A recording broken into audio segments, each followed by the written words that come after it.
Hello everyone, this is Dade here with MarineMax Grand Lake, and today I'm going to be taking you through a 2026 Harris 230 Grand Mariner.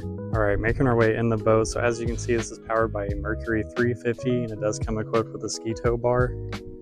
This is also where your sun pad is going to be, and that's going to be able to be adjusted forward or rear facing for whichever way you want to sit. Moving on in, you will have some nice wraparound seating here, and this is also where your battery switches will be located at. Then up here is your captain's chair.